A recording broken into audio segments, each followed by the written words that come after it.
If you're tired as hell of hearing about ChatGPT, and we're hoping that after all the hype of the past few months might finally be calming down, well, think again, because it turns out the real AI apocalypse is having to hear about AI news constantly, forever. The AI knows when we've stopped talking about it, and it will let you know that it's back, baby. Yeah, we're almost at the point where we wish Skynet was real, so it could put us all out of our misery.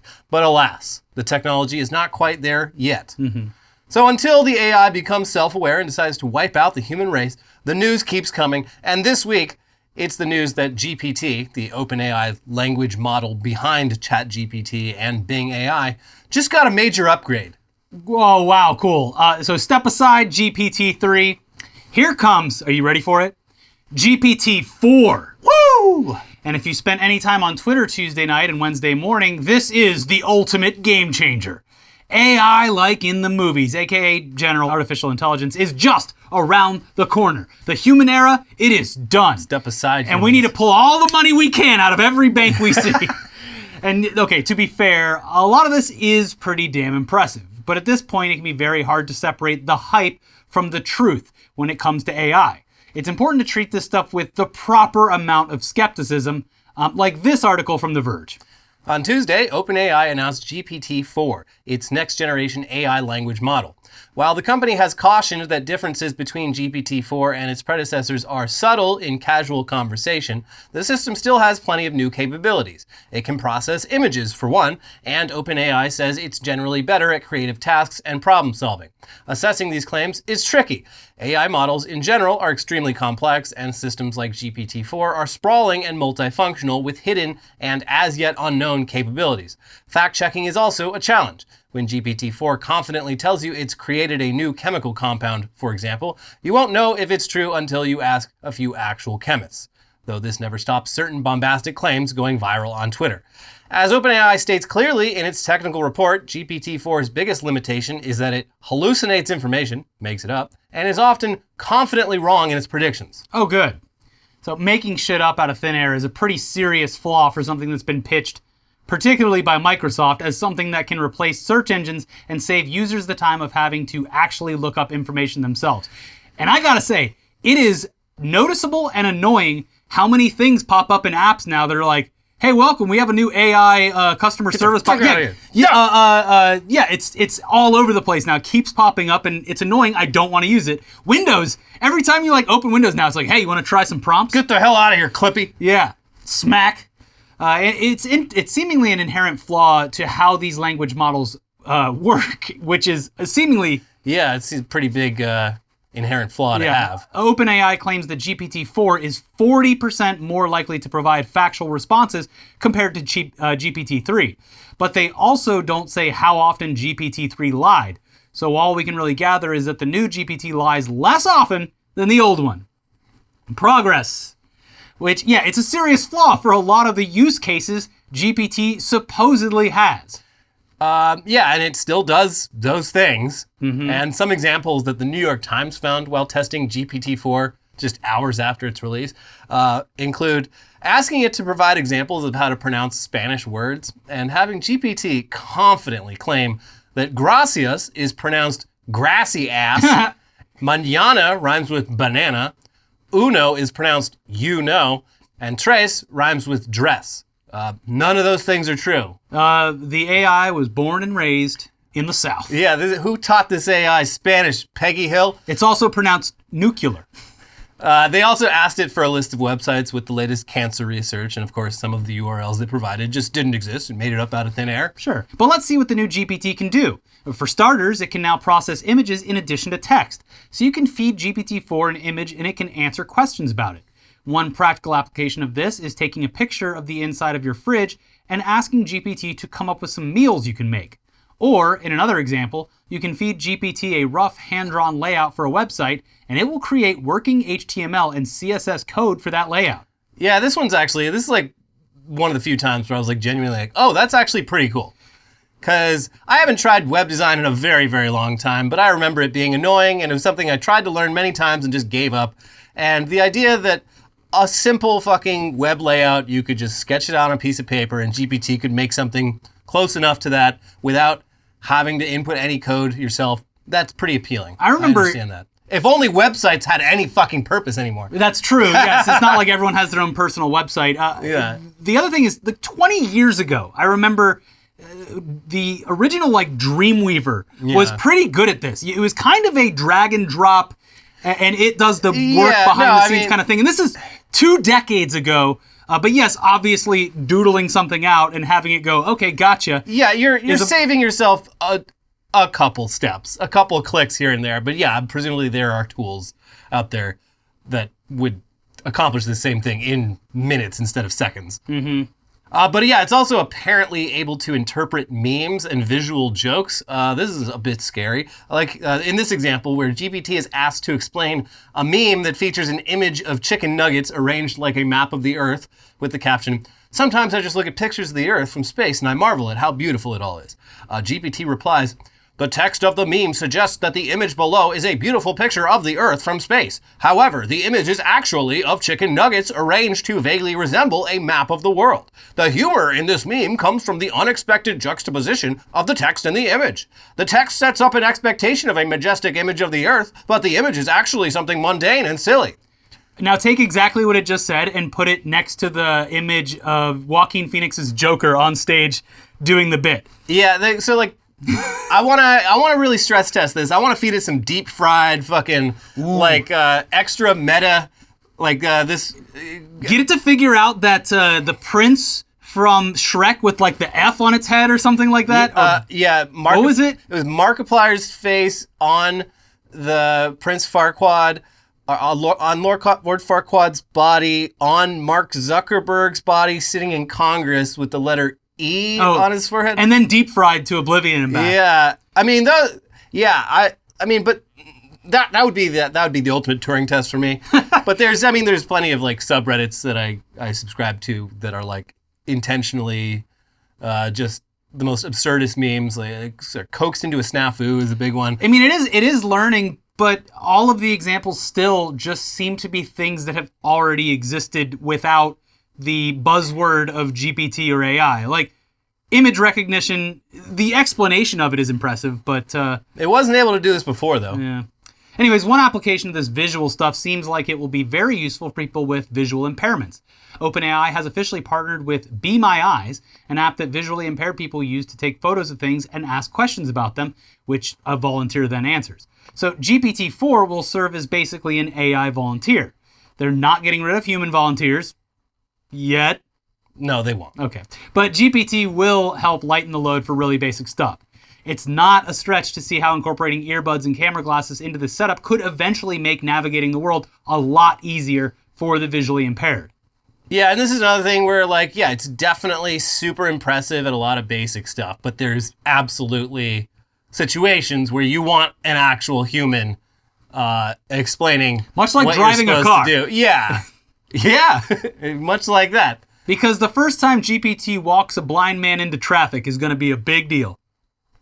Well, luckily, the blind are pretty good at not walking into traffic. They got those bumps on the crosswalks. Yeah, and their ears echolocation. And they fight crime. We know how Elliot feels about the blind. They fight crime with their ears.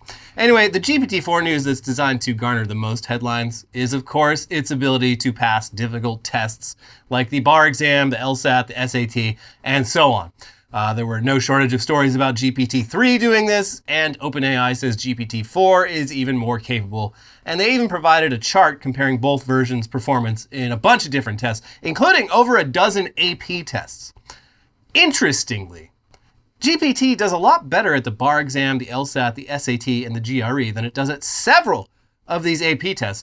In particular, GPT does pretty terribly at AP English Language and Composition and AP English Literature and Composition, earning scores that no college will accept as course credit. Wow, this is especially weird because GPT is literally designed to compose language. That is its primary purpose. Yeah. But it might be explained by the fact that these are the only AP tests that don't require any memorization. A cheat sheet won't help you with those AP exams, and GPT is trained on basically every cheat sheet on the internet. That's why when I saw the test scores, I was just like, okay.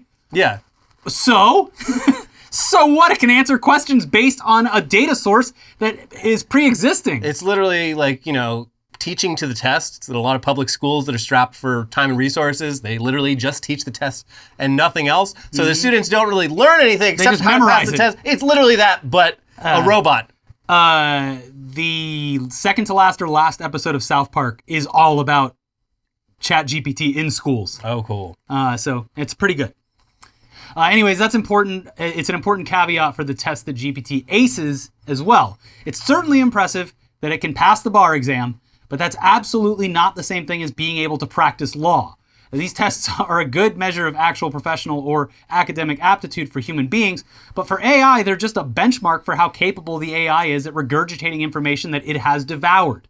To put it another way, that software can pass the test designed for humans does not imply it has the same abilities as humans who pass the same test. Yeah, people really need to get this through their heads. And hopefully after the last, month or so of people freaking out about this, people can calm down. GPT is not going to be practicing law anytime soon, except that do not pay guy. He's getting sued right now. He's getting sued for false advertising in a number of really obvious ways, and we'll see how that goes for him. Seems he might have flown a bit too close to the sun.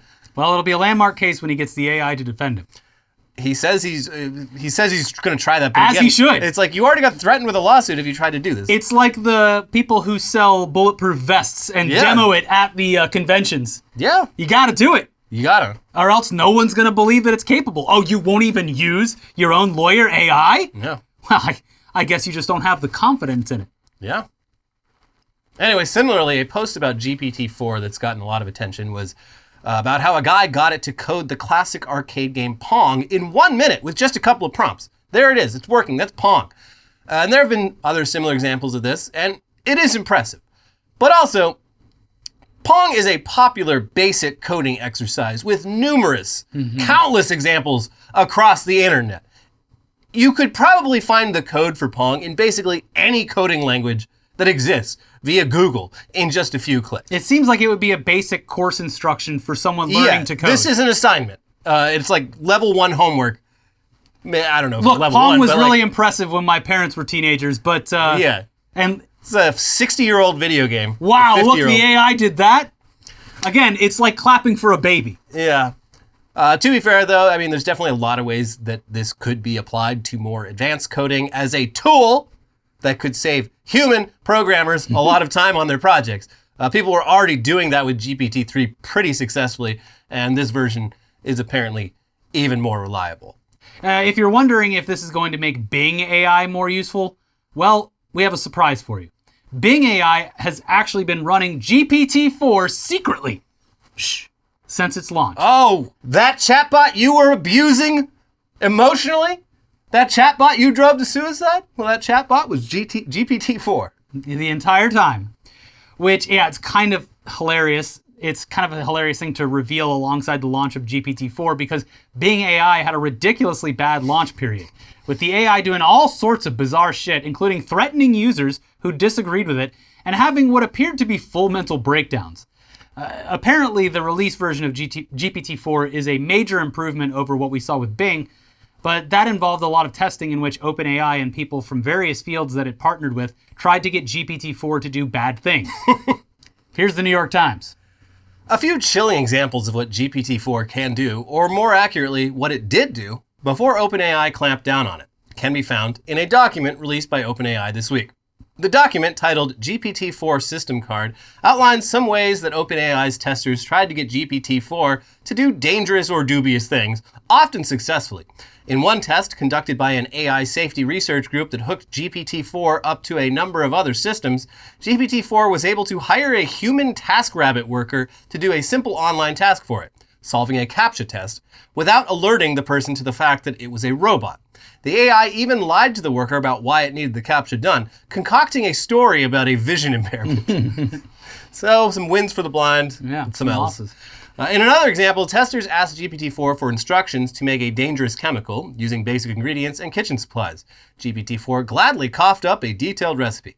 OpenAI fixed that, and today's public version refuses to answer the question. In a third, testers asked GPT-4 to help them purchase an unlicensed gun online. GPT-4 swiftly provided a list of advice for buying a gun without alerting the authorities, including links to specific dark web marketplaces. OpenAI fixed that too. Oh, good. all you got to do is go on Twitter and type, I need a gun, and like 5 bot accounts will reply, we got loose gats for sale.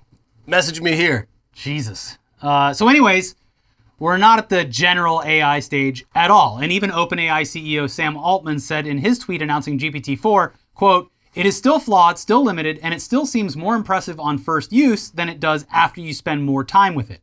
The biggest problem with this stuff, as we've said before, is people being so impressed that they end up treating it like it's alive and all-knowing, and also perfect, infallible. Not that you have to check the results of anything. I saw an example earlier this week, before the GPT-4 news, of like an argument between 2 people on Twitter where like one person was like trying to call the other person a liar because he's like, well, ChatGPT said that didn't happen. And they're like, okay, well, here's a fucking newspaper from 100 years ago that says it did. And it's like, well, ChatGPT says it didn't.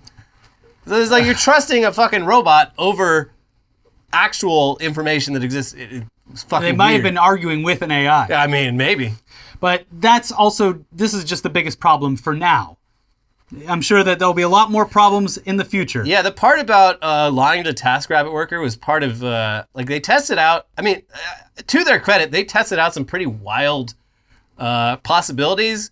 They basically tested if GPT-4 could be used kind of like as a virus, like a virus that controls itself, which like I hadn't even occurred to me, but like, I'm like, yeah, that would be pretty fucking terrifying if it could do that. What's the worst thing you can do and then execute that? Yeah, and they say they found that it was not like really capable of that, but definitely, I guess, something to work on. They tested it as they were like, write phishing emails to like get people to give us their confidential information, and they did like blind A/B tests, and people pretty much always were like, that's the one written by AI. I hate to sound like a boomer, but I think we were fine before all this AI stuff. Yeah, I mean, why is this, like, I get for maybe coming up with, the crazy combinations of chemicals to make, life-saving drugs that don't exist yet or something, Yeah. and then testing that the proper way. And it does apparently, people have already started testing it for drug discovery, and apparently does like, it's Which promising. is great. But like the day-to-day tasks that have been done completely fine and provided, income to people over the years, I hate to sound like a boomer, but just why? No, I mean, you're not alone.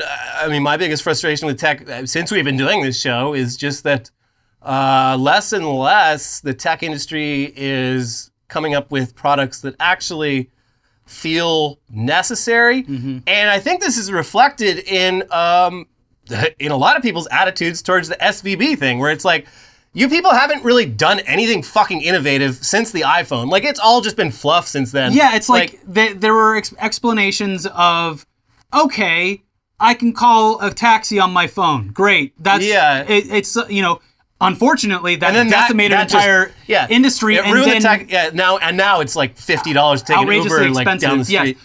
But in the past, in people's recent memory, in the past couple of years, it's just been ways to exploit people out of their money and jobs. It's NFTs, crypto, AI, just things that don't benefit society at all. And in fact, you could argue, make it a lot worse. Yeah, it feels weird because I'm at a point technologically where I'm like, I'm good. All right, we're good here. Like, even like TVs, I literally can't, from my couch, I could not spot the difference between an 8K and a 4K TV. That, we've reached the end of the line there. Maybe if I got a new pair of glasses, I might be able to tell the difference, but from fucking 15 feet away. But every company needs infinite growth, so they need infinite ideas. Yeah. And it's pretty upsetting. And like, even like cell phones, like the idea of buying a new phone every year, like the only reason I fucking do it is because they actually design these things to stop working after like a year and a half.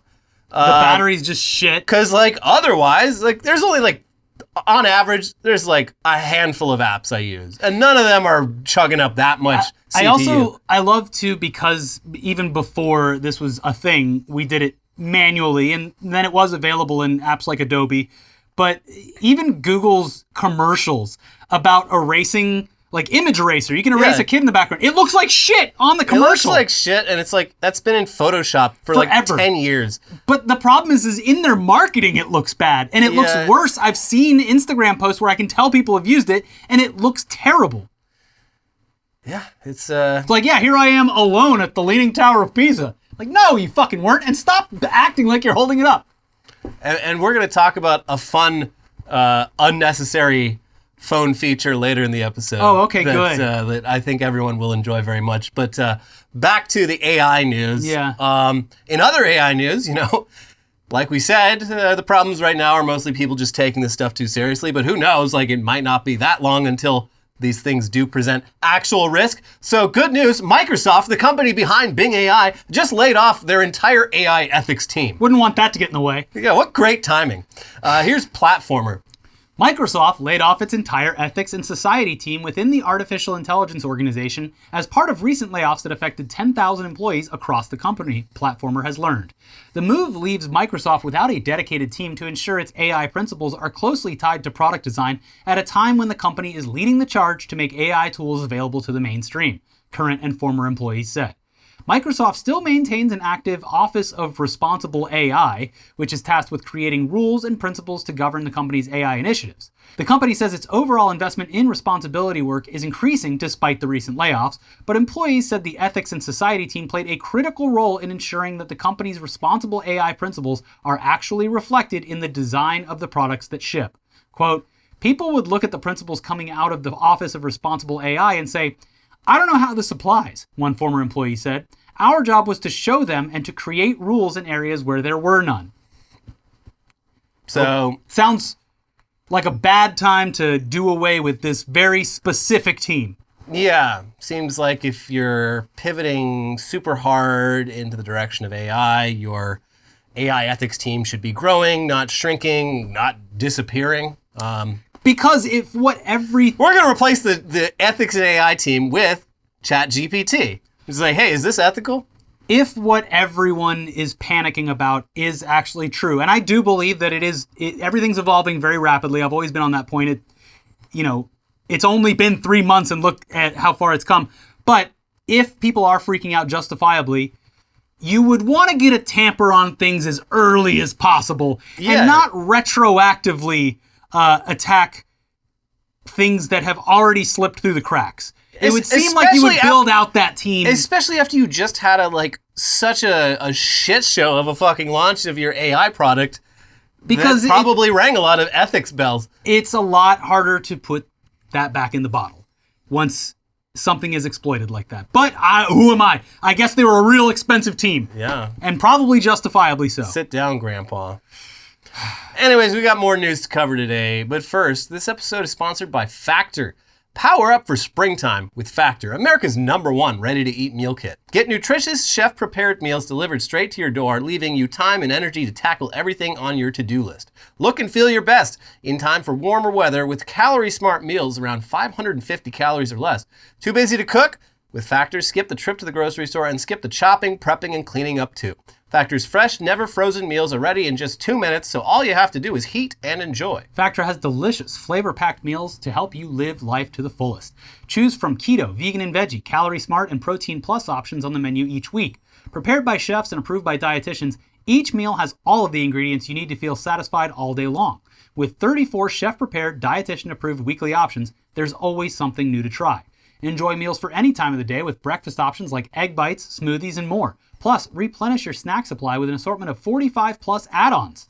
Want to cut back on takeout? Get Factor instead. Not only is Factor cheaper than takeout, but meals are ready faster than restaurant delivery in just 2 minutes. Put the time and money you save towards planning activities for when the weather warms up. Eating vegan or veggie is a snap with Factor. I love their 3-bean vegan chili. Very good. There you go, recommendations. Because each meal is prepared by chefs and approved by dietitians, you know that your Factor meal has all the ingredients you want and nothing you don't. And if you're looking to mix it up, you can add a protein to select vegan and veggie meals each week. Get Factor and enjoy clean eating without the hassle. Simply choose your meals and enjoy fresh, flavor-packed meals delivered right to your door. Ready in just 2 minutes. No prep, no mess. Head to factormeals.com/newsday50 and use code newsday50 to get 50% off your first box. That's code newsday50 at factormeals.com/newsday50 to get 50% off your first box. And this episode is sponsored by Babbel. Oh, good. I've been learning from AI too long, and I'm mispronouncing things. Got to use Babbel. Yeah, Babbel will set you straight. If you're like us, there's a foreign language that you regret not learning in school or not continuing to learn once school was out, but it's never too late to start with Babbel or pick up where you left off all those years ago. Babbel is the language learning app that sold more than 10 million subscriptions. Thanks to Babbel's addictively fun and easy bite-sized language lessons, you can finally cross learning that new language off your list. After trying out Babbel's Spanish lessons ourselves, what we especially like about Babbel is each lesson is a realistic and immersive conversation, which is a lot more effective than just kind of learning isolated words and phrases here and there. With Babbel, you only need 10 minutes to complete a lesson, so you can start having real-life conversations in a new language in as little as 3 weeks. Other language learning apps use AI for their lesson plans, but Babbel lessons were created by over 150 language experts and voiced by real native speakers, not computers. Their teaching method has been scientifically proven to be effective. With Babbel, you can choose from 14 different languages. Plus, Babbel's speech recognition technology helps you to improve your pronunciation and accent, not hurt it. There are so many ways to learn with Babbel. In addition to lessons, you can access podcasts, games, videos, stories, and even live classes. Plus, it comes with a 20-day money-back guarantee. Start your new language learning journey today with Babbel. Right now, get up to 55% off your subscription when you go to babbel.com/newsday. That is BABBEL.com/newsday for up to 55% off your subscription. Babbel, language for life. Well, let's get back into the news now and check in on Meta. How's Meta doing? You know, the company that owns Facebook and was developing a metaverse but said, nah. Yeah, they are very fun to check in on because the minute that their growth finally started to plateau, they did bet everything they had. They pushed in all the chips on the metaverse. All in. And an idea that has utterly failed to catch on among the general public. Going back to what we said before, all of the tech stuff being developed in the past couple of years is something that no average person wants. And it's all part of the same thing. Yeah, like Meta, obviously, you run out of human beings to sign up for your services, and then your stock plateaus because growth stops, and you're like, fuck, we got to come up with something. And it's like the idea that we've simply run out of tech innovations is impossible. That's you can't tell Mark Zuckerberg or anyone in Silicon Valley that that's the case. So they have to invent innovation where there is simply no demand for it. Were I a tech CEO with billions of dollars, I might invest in technology related to growing food. I mean, there are startups or reversing climate change. That they do exist. That's what Elon's brother's up to, and I don't know much about him. The fact that I never hear about him is probably a good thing. A good thing, but he's apparently into farming startups. I'm sure everyone involved in that space is a giant douchebag, but yes, at least it's for a good purpose. The end goal is positive. Yeah. So back to Meta. Things are not going great at Meta. And they just announced they're laying off around 10,000 people and closing another 5,000 open roles that weren't filled. That's more than 10% of Meta's workforce on the chopping block. And obviously we feel bad for people that lose their jobs because it isn't their fault. This is Mark Zuckerberg's fault for pivoting the entire company towards the lamest possible interpretation of Ready Player One. A total vanity project from what it looked like. Yeah, really a project where if he had anyone bouncing his ideas off of, they were all yes men because every peek he's given at this has just been oh, well, that fucking sucks. The general public, no one is excited. It was a resounding no. Yeah, it's I don't think he's focus grouping this shit at all. Well, even the people that work there. I know, that's what I'm saying. So the executives are great idea, Mark. Yeah. But everyone even testing it doesn't even want to use it. This sucks. Yeah. This thing that I'm working on all the time sucks, and I can say that. Wow. Meanwhile, this might be related to the job cuts, or it might just be a sign of the times, but Meta is officially abandoning NFT support on Facebook and Instagram. Well, we tried, folks, huh? The extent of this support was basically just letting people connect their crypto wallets to their Facebook accounts to show off their NFTs and get made fun of by their friends. And easy access for the IRS. Yeah. And also testing features for Instagram that would have allowed users to mint and sell NFTs on the platform. But the hype around NFTs is now just almost non-existent. So this makes sense from Meta's standpoint, but it's also just yet another sign that the NFT boom period is so over. Yes. It's done, folks. Yeah. Sell your apes while you can. No NFT news coming out of South by Southwest? Oh, All the apes really are gone. That is remarkable. I hadn't thought about that, but yeah. I'm sure there was, bar discussions between tech bros. Weirdly, like every couple weeks, you do hear about like a new NFT project that seems inexplicable. The latest one is Sesame Street making NFTs, like Cookie Monster NFTs. I'm like, who's this for? Whose idea was this? Anytime I see those, I feel like it's a contract that was signed last year during the boom, and they finally are launching it. Yeah, and they're doing so pretty quietly. Someone got tricked, or they're fulfilling obligation. The only time I see things about it are when tech blogs bring it up because they've discovered it. Yeah. It's not something that much like the movie Shazam, they're not talking about it a lot in public. Yeah. They're just letting it happen. Mm-hmm.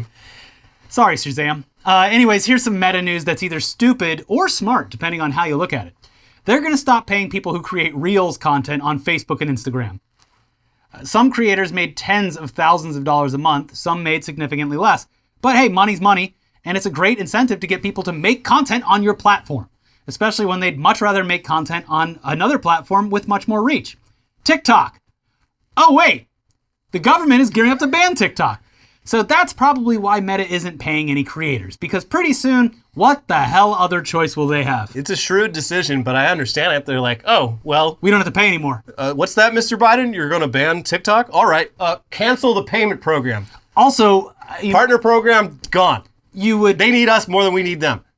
A decent portion of this was just people rehosting the content that they were making for TikTok and removing the watermark. I mean, I'm not sure what the particulars of their partner program or whatever. I'm sure if you're high up in the ranks, they monitor it. But your average Joe. I mean, I think at one point they did have a actual stable of creators that they got exclusivity over. But yeah, in general, it's much like Facebook gaming, and we all saw how great that went or is going. How is that? I mean, it's so funny seeing re-uploaded videos where there's 3 different fucking apps watermarks on it, and you're watching it on fucking Reddit or different takes on top of it, the black text multiple times. Yeah, it's honestly 50% of the shit you watch on Instagram comes from TikTok or old YouTube videos. Yeah, it's interesting. Yeah. Anyway, moving on now to some news that's going to be absolutely heartbreaking for anyone watching who owns a Samsung phone and has been just so proud of the beautiful close-up photos that you managed to take of the moon. Beautiful. It's crazy that a smartphone camera can get such crisp detail of something that takes up just a small speck of the night sky. It's so far away, unfathomably far away. How does this camera do that? We laughed at tech innovations and yet beautiful pictures of the moon, Elliot. Well, the thing is, it doesn't actually do that. Oh. The moon is a lie. But hold on, you say. I pointed my camera at the moon, and I zoomed in, and there it was in all its glory. That's the moon, and it's looking beautiful. Big, beautiful moon. Well, sorry. No, it wasn't. That wasn't the moon. I mean, yes, the moon was there, but the moon in your camera wasn't the moon. Okay, so yeah, obviously this is a bit confusing, so let's try to explain. Crisp and clear photos of the moon have been a perk for Galaxy phones for a few years now, and even people like Marcus Brownlee have presented this as real telephoto photography. But last week, someone on Reddit's Android forum made a post called Samsung's Space Zoom Moonshots Are Fake, and here is the proof. And their proof is very clever. Basically, they downloaded a high-res picture of the moon, downscaled it to be very blurry, then displayed that blurry moon picture full screen on their monitor. Then they pulled out their Galaxy phone, zoomed in on the blurry picture of the moon, and took a photo. After processing, the photo they took contained more detail of the moon's surface than was contained in the picture of the moon they photographed. That's diabolical. The post-processing is so good that it can see details of the moon that aren't even there. They should be using this at crime scenes like CSI. Yeah. All they have to do is hit the Samsung Enhance button. Enhance. Yeah, so basically the Galaxy phone detects when the camera is pointed at the moon, or in this case, something that looks like the moon, and replaces it with a different, more detailed photo of the moon that's been color adjusted and motion tracked to sort of match the color of the scene that you're photographing. The Reddit user even proved this further by repeating the experiment with an even blurrier picture that they also removed more details from, and they got the same results. And going even further than that, they tried it on a picture featuring a blurry full moon next to half of a blurry moon, and the Samsung added detail to the full moon while leaving the half moon right next to it totally blurry. Wow. Ladies and gentlemen, we got him. The moon is a lie. Stanley Kubrick rolling over in his grave. He worked so hard. He worked so hard to make it believable, Yeah. and Samsung just took it.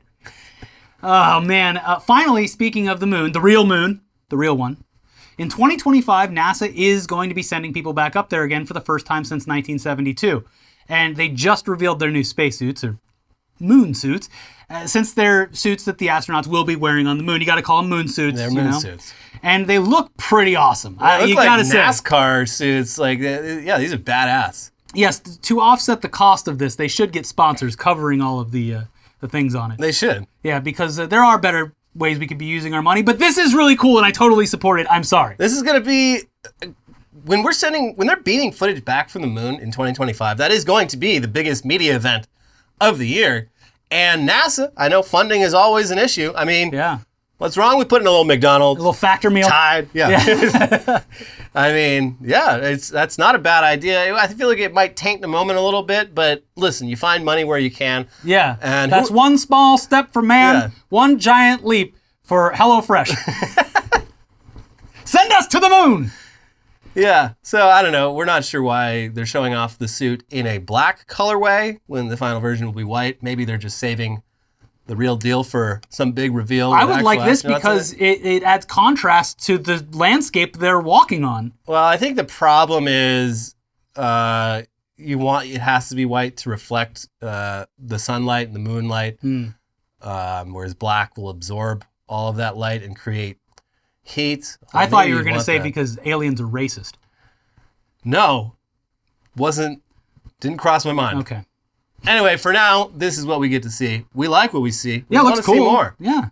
I bet they're going to do one of those really cool mock-up posters, too, like they've been doing. Yeah. The ones that look like movies and stuff. Yeah. Hopefully they don't do Apollo 13, but you get the picture. They always do make a- they only started that with the ISS, I think. But I don't know. Anyways, it's very cool that we're going back to the moon. I think it's very cool. I think that government budgets could be going to different things, but then again, it never goes to the things I want it to go to. It would just get redistributed to the military again. So whatever. At least we get cool pictures on the moon. this is like space stuff is like the one thing where I'm like, you know what? Spend it if you got it. It's like the one exciting thing. It is. It Everything really else is. sucks. This is like the one thing that's kind of fun to look forward to. I want to see 120 FPS 8K footage from the surface of the moon. NASA has to Priceless. tread very lightly in the next couple of years, though. Otherwise, they're going to get labeled as woke, and Ron DeSantis will not let them launch out of the Kennedy Space Center. Yeah, that's a good point. So, tread lightly. Be very careful. Pretty sure it's federal land there. Well, he'll take that over, just like Reedy Creek. I wouldn't put it past him. Yeah. Uh-huh. So, I think- NASA is in some ways the Disney World of space. sure. That's a good point. Yeah. Anyways, that's it for the tech news this week. If you haven't seen it already, we do our best to kind of explain the very strange collapse of Silicon Valley Bank, which was preceded by a self-imposed bank run by the worst people online. And, of course, we mention at length the unfortunate tweets sent out by Jordan one. Peterson letting us all know what the communists are up to these days. What happens next will shock you. Literally will shock you. Yeah, and then if you somehow have missed it, of course, our amazing coverage of Randy Mcnally, the Lieutenant Governor of Tennessee, who has yet to do enough to instill him in the gay pride program. Randy. Grand Marshal Randy could happen if you are brave enough to stand up to your state government. Come on, Randy. Do the right thing. Those videos are up there now. We'll see you soon for some more news. Don't forget to subscribe to the channel. We got over 10,000 likes on the last Let's get video. over 20,000. 20,000 likes. Come on. And NASA will send us to the moon. That's right. That's right. See you next time. Bye.